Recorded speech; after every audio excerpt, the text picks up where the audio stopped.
everyone, this is CA Prachi Parekh. Welcome to my channel.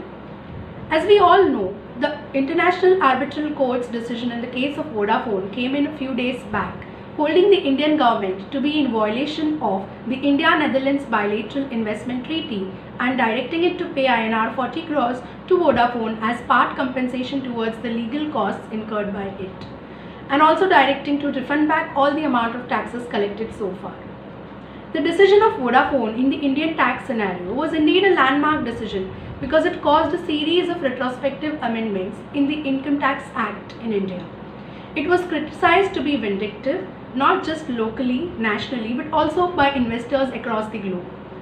With the award of the International Arbitral Court coming in a few days back, the focus or the limelight is again on the acceptance of retrospective amendments in the context of Indian taxation statutes. I'm going to discuss just few principles which will help us understand the acceptance of retrospective amendments in the Indian taxation law scenario.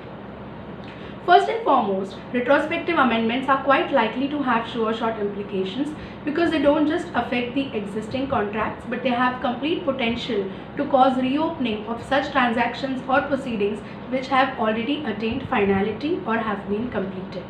Therefore, such amendments should not directly interfere with the principles which have been laid out by the Supreme Court in their decisions. They should not have any unreasonable restrictions on the statutory and the fundamental right of the taxpayers. In the event such retrospective amendments have an untoward fiscal impact, it is possible that they might be held to be arbitrary and not in public interest because they are violating the Articles 14 and 19 of the Constitution of India.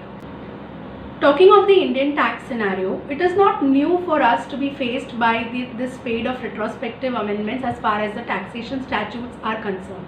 We all are quite used to it.